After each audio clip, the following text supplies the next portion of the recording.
Hello, Physio practice owners. If you want to know how to have other businesses send you loads and loads of new patients month after month, then this is the episode for you.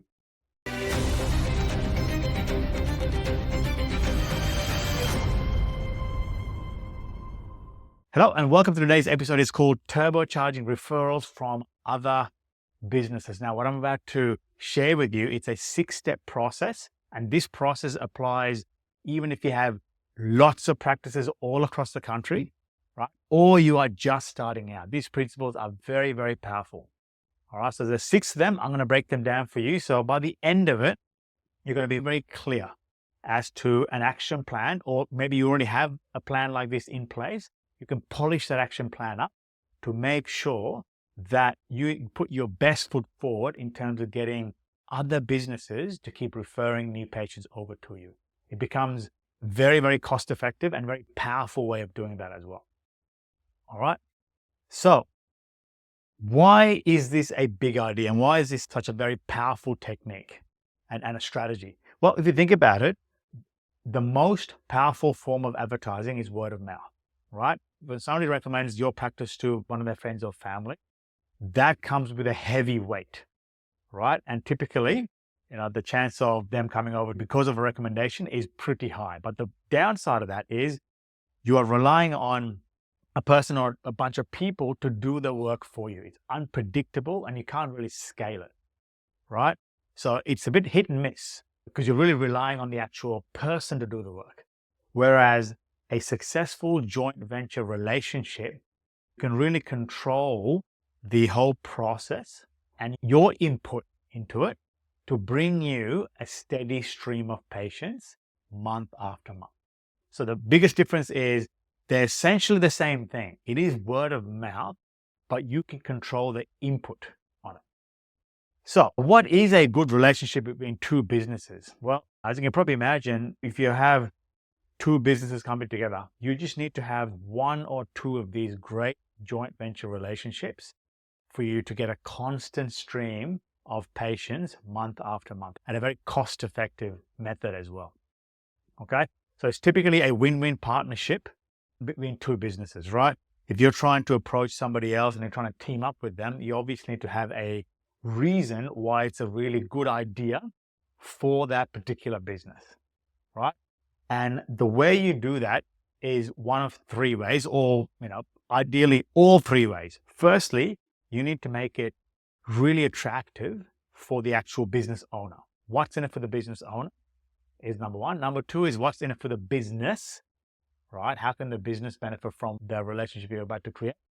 Probably more importantly, what's in it for the customers, right? If you can do those 3 things, the business and the business owner, if you can show what's really good about why you're partnering up, why it's good for the customers, it's automatically almost going to be good enough for the business owner and the business itself. All right, that's a big thing.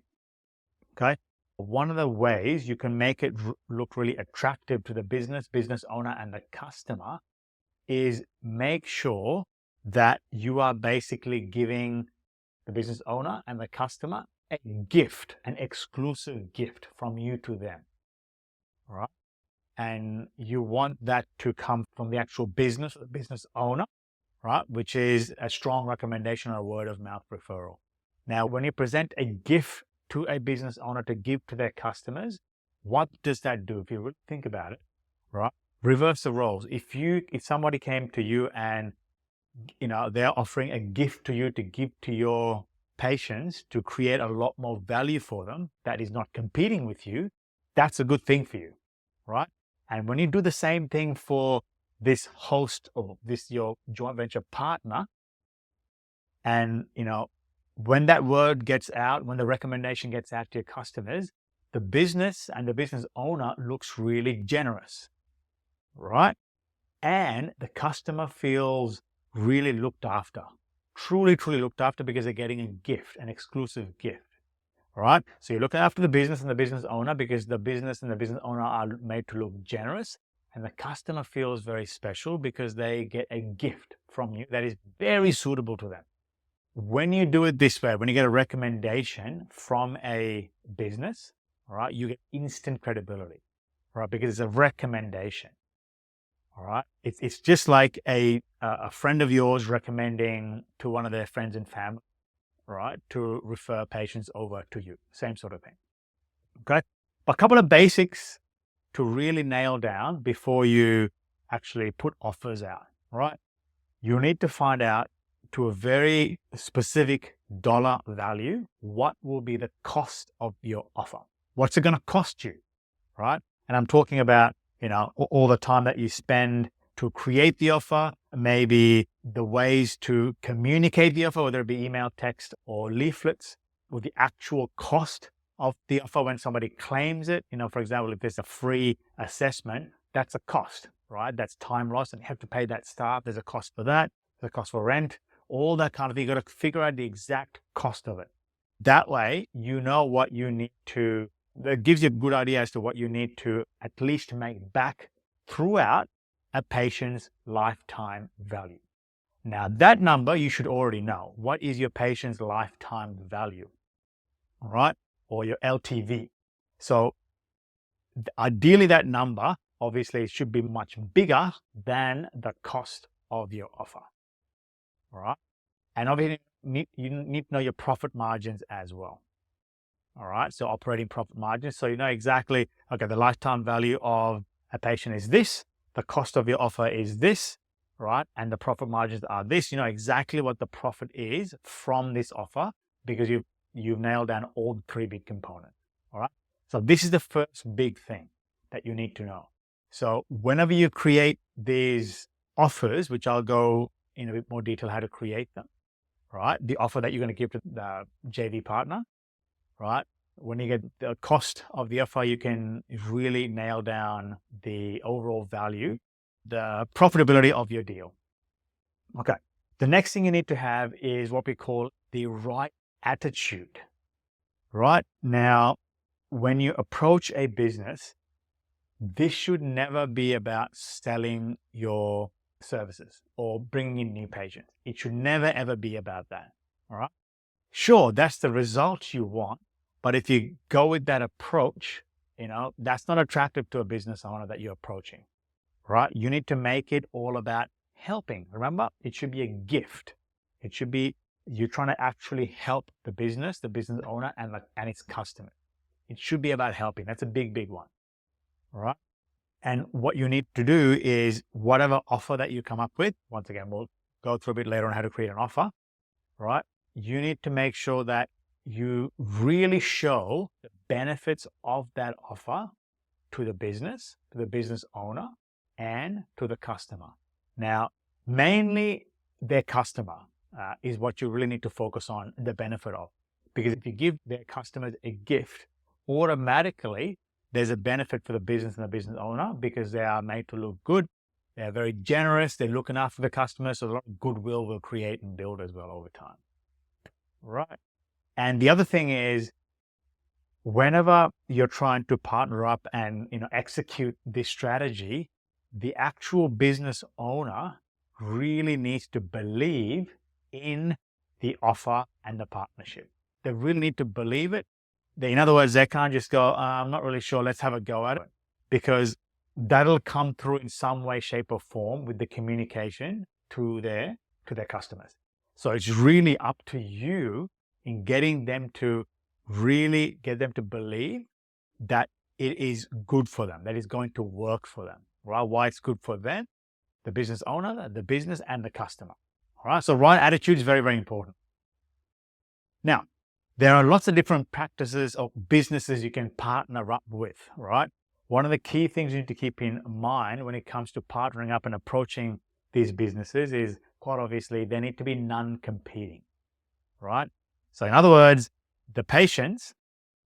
your patients are hanging out at other places. So step one is identify your target market. Who to partner with? They need to be non-competing businesses. So in other words, it's probably not a good idea to partner up with a chiro because they're very similar to a physio. All right. That's not going to work. It's probably not a good idea to, for example, partner up with a ergonomic desk designer. All right. Because their role is to take the pain away from the patient, and your role is to take the pain away from the patients as well. If they take the pain away and you help them with ergonomic design, the furniture shop might lose business. So you need to be really, really clear on which business you are going with. All right. So here's step number one. Step number one is you got to identify your target market, exact target market. So I'm talking about all demographics, age, gender, are they a parent, do they play sport, what kind of work do they do they sit a lot, do they run, a lifestyle activities do they do, how many kids do they have, how old are the kids, are they private school kids, what kind of music they listen to, all these kind of things. You've got to really nail down what kind of patients you are attracting, all right, or what kind of pains they're going through. Get really clear on your ideal patient first, all right? And then ask yourself, where else do they spend money? Where else do they spend money? Okay. These are the competing businesses that you're thinking about. All right. I'll give you a whole set of examples a bit later on, but think your ideal patients, where else could they be spending money? All right. And for example, right, if your ideal target market is parents have kids from, say, schooling age, a school is a really great place to go and form a JV relationship with, right? Because you're looking at parents, for example, right? What problems do they need solved? So obviously, this is where your lower back pain, neck pain, what are the main sort of things that they need to get actually solved from you, all right? So number one is identify your target market. Step number two is find the right businesses, right? But you can't just identify right business. Even when you need to make sure that the actual customer base that business has actually trusts the trusts the business, right? Because if they don't trust the business, all right, whatever recommendations that are going to them is going to fall on deaf ears, right? So you need to make sure that there is already trust from the customers towards the business. In other words, they're going to take a recommendation seriously. If they don't, you're probably going to waste your time. The second criteria is they must have a database of emails or contacts, whether it be email, phone number, addresses, some way to get in communication with them. But they must have a database, an actual database that you can tap into. Without that, there's no point, right? Because you can't communicate with them. So be careful of that one. Make sure you ask that one, because a lot of practices miss that one, right? And the third one is they must have a good reputation, right? This comes with the trust that I mentioned. So the overall business must have a good reputation and their customers must be engaged, right? So a lot of customers are, they're buying things from a business maybe, but they may not be very engaged in the business, right? Remember, you're relying on some sort of communication, right, to get new patients over to you. And you can't do that if there's no engagement from the actual customer. So they need to have a good reputation and the customers need to be engaged to the business. All right. Here is a big list of businesses that might fit well to JV with for your physio practice. Let me run through them. All right. So you got gyms and personal trainers. You got sports clubs and coaches. You got yoga and Pilates studios. You got daycare, right, for parents of young kids. You got schools, like I mentioned before. You got podiatrists. You got nutritionists. You got corporate wellness programs, massage therapists, medical centers, GPs, orthopedic surgeons, obstetricians, midwives, sportswear and footwear stores, golf clubs, instructors, dance studios, schools, universities, aged care facilities, health food stores, martial arts, boxing gyms, home care services for the elderly, triathlon, marathon training groups. That's a big, big list. If you're watching us on video, you can see it on the screen right now. It's a big list, and there's going to be a lot more than this. It's all a matter of you getting pretty specific and knowing exactly, like I mentioned, step one, and doing the research in terms of where else are they spending the money. Your target avatar, that is. This is a small list, but there's a bigger list than that. Step 3, you've got to figure out what to say to this business's customers, right? And the best way to do that is you got to get really specific on the problems you can solve that are experienced by the customers on that business, right? So, if you have mums who have kids in schooling years and they're typically active and they have running pain or knee pain or something like that, right? That's the problem you can solve. You need to find out exactly what that is, right? And this might seem very specific, right? For example, in a school, you can have lots of people with lots of different pains and problems. Sure, you might have that, right? But if you appeal to one problem at a time, it's going to hit a lot harder for the person who's actually reading it. If it's too general, if you're trying to win everybody, you're not going to win anybody, all right? So getting really specific on the pain points you can solve. So literally for a school, it could be, back pain, lower back pain, shoulder pain, running pain, all that kind of stuff. You can actually come down and identify the problems you can solve for them. Now, at this point, we haven't reached out to that business yet that you're trying to partner. Once you figure this out, a step later on is actually approaching the business, right? And after you've done that, you can actually work with the actual business to refine this, really find out what else have they got going on that you can solve for them. In other words, how can you make the JV business look really good? So what are the problems that their customers are experiencing that we can help with? All right, you can actually talk with them and find out. You can talk with them and get more ideas on that. All right, step 4 is creating a special offer around the exact problems that you can solve for them. All right, but here's the catch. The offer, whatever offer you create, must be exclusive to that business's customers. You can't have a generic one, because think about it. If you don't do that, you don't make the business or the business owner, look generous.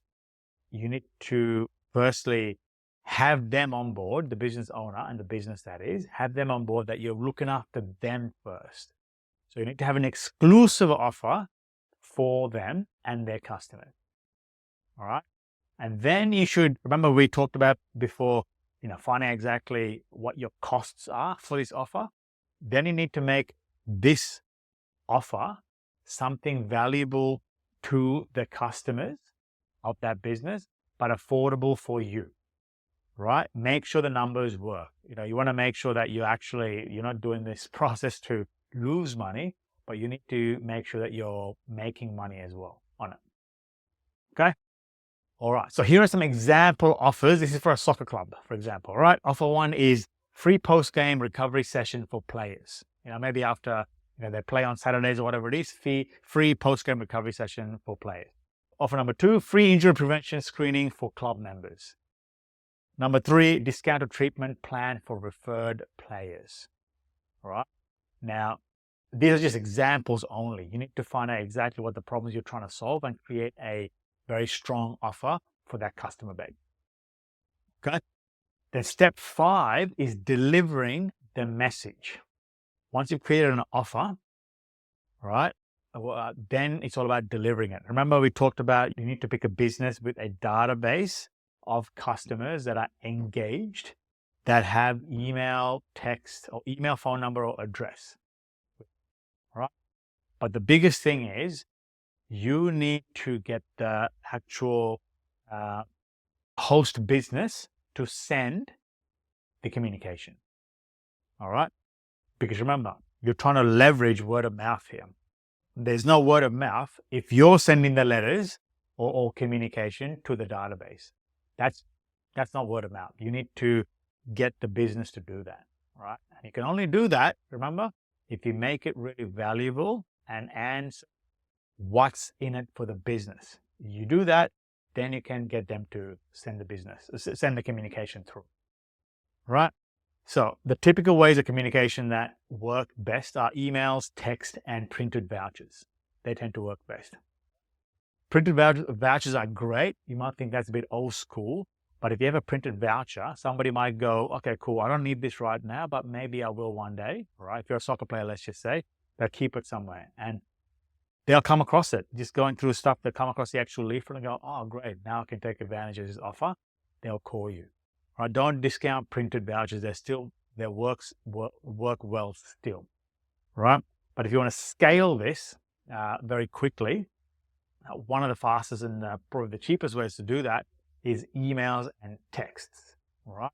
You can leverage the database of the actual business after you create the offer and use emailing and texting the offers through. So text is greater in terms of value. Texts are greater than emails, right?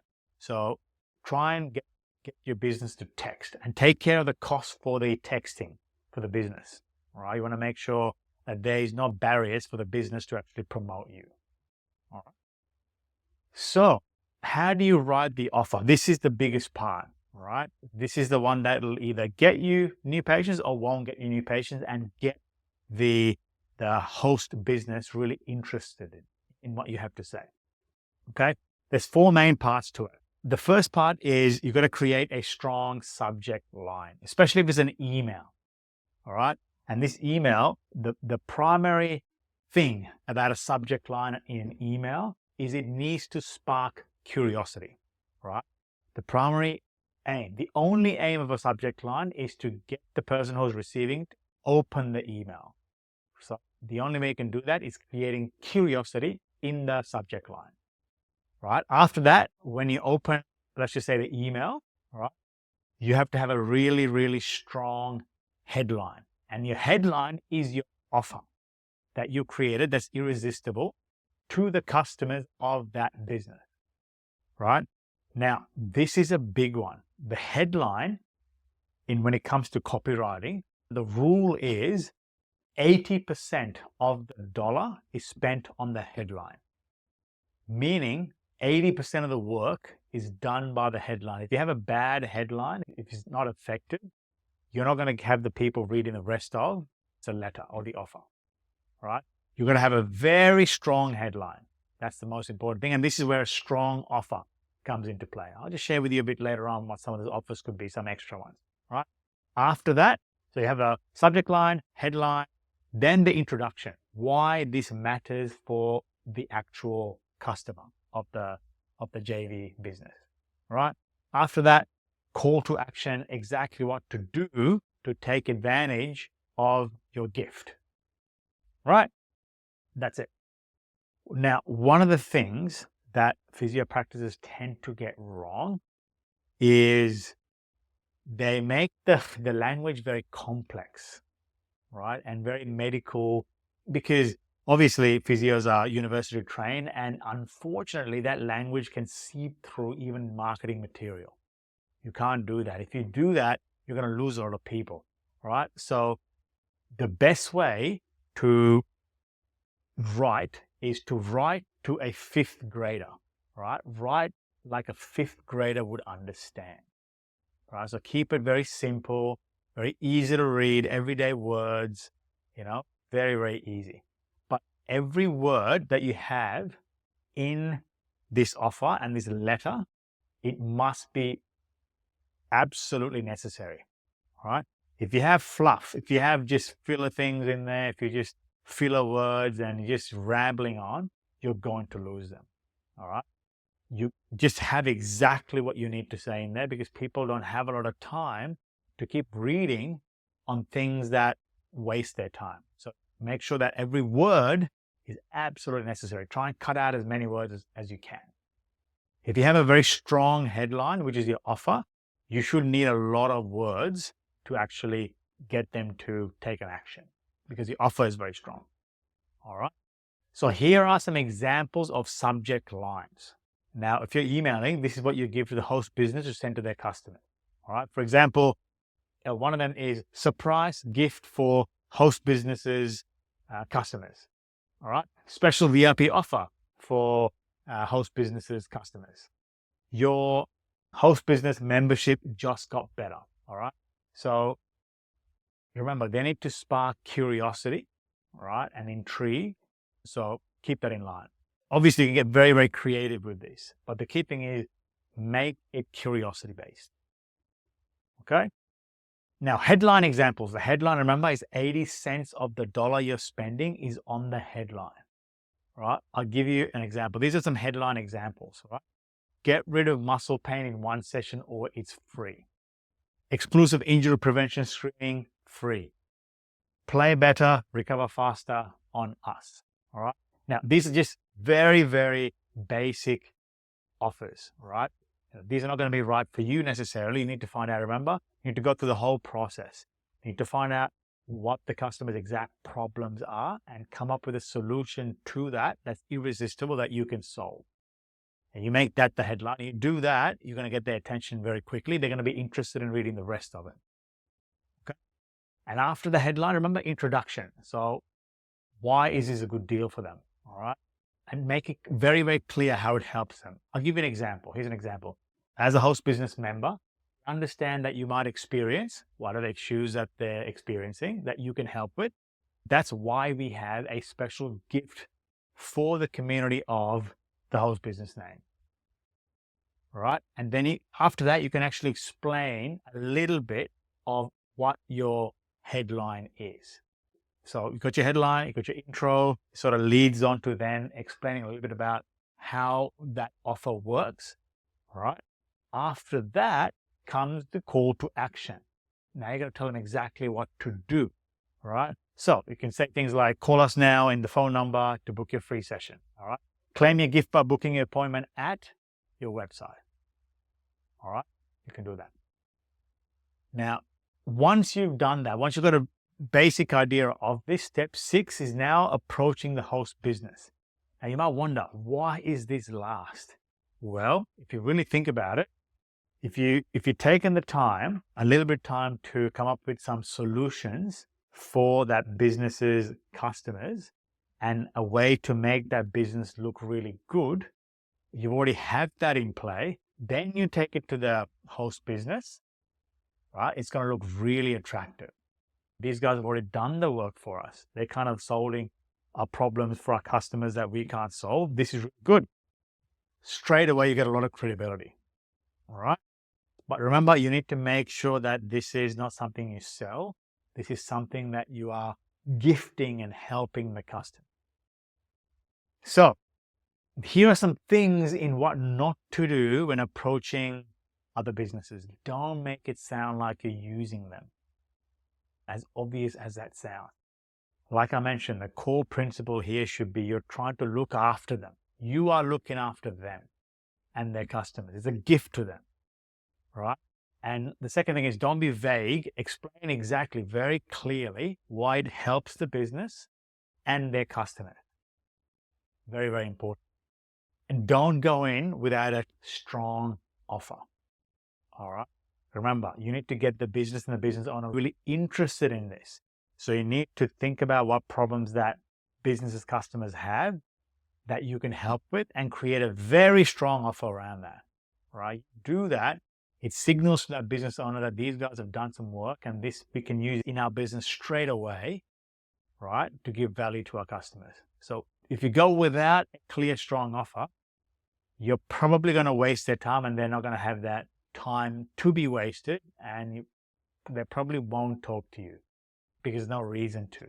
So give them a very strong offer to start off with for their customers. That way you get their attention and their engagement to work through it. And here's the other thing. Some businesses, one of the barriers or objections you'll have is, well, how do I know you're good? Right? Well, you can show them, if that's the case, you can show all your reputation metrics, right? You can show your Google reviews, your stars, your testimonies if you have them, the kind of practice that you have, the kind of staff that you have, all the things that speak good of your practice, right? You should show them, right? If you don't have that, what you need to do is offer them the same service in your practice. Get the business owner to come and test you out with a free session, right? Or you might even have them be treated by you for a certain period of time. Whatever it is, you can get creative on this, but your aim is to show them how good you really are with what you do. Okay? So I really think every business should do that, no matter their reputation. Even if you have a very strong online reputation, it's great. But if you go to the extra length of giving them something actual, tangible that they can experience for themselves, they're going to be a lot more confident and motivated to actually work with you to promote your offer. All right, it's a big, big thing. Okay, so remember, the keys to making this work is whenever a patient gets referred through, note that down, know the referral source, treat them really, really well. Treat them to the highest level, to the point where when you treat them, they go back and tell the business and the business owner how good, your practice treated them. That gives the other business even more confidence to keep referring you more people over time, right? And you definitely don't want to do the other. If you don't treat them the right way, they might go and talk to the business owner, and probably they will. They go, listen, mate, you referred me over to this business, but they were terrible. And that's not going to make the business look good, right? So just make sure that whoever patient that you refer, well, we should have every patient that comes to you, you should be serving them at the highest level, but especially the patient that gets referred, give them top tier service, goes without saying. So here are the 6 steps. Let's sum this up. 6 steps is, firstly, identify a target market. Get really clear on who your patients are. Find the right host business, that's non-competing with you. Number 3 is figure out what their customers need, right, that you can solve. Number 4 is create a special offer for that business's customer and the pains you're trying to solve, a special offer for that, them only. And number 5, send the right message using, subject line, headline, introduction, explanation, and call to action. Number 6, approach the business the right way and work with them to improve on your offer. So like I said, if you do this correctly, if you're really looking after another business and their customers, you're going to get endless referrals to your practice, month in, month out. Right? So start small, start with a small scale, and then keep testing it, and then scale it up. Then over time, it can get multiple JV partners working with you. Right? So I hope that was useful. That's a very, very cost-effective way to get other people to refer over to you, word of mouth, on a big scale. So if that was useful, there's more content like this on our website, physiomarketing.co. Go check it out. Or if you're like most practice owners, you probably want somebody who's an expert in growing physio practices, helping your practice do the same. If that is you, I would encourage you to go to our website, physiomarketing.co. There's a book a call button. Go ahead and pick a suitable time for you. I look forward to speaking with you. Other than that, I'll talk to you soon.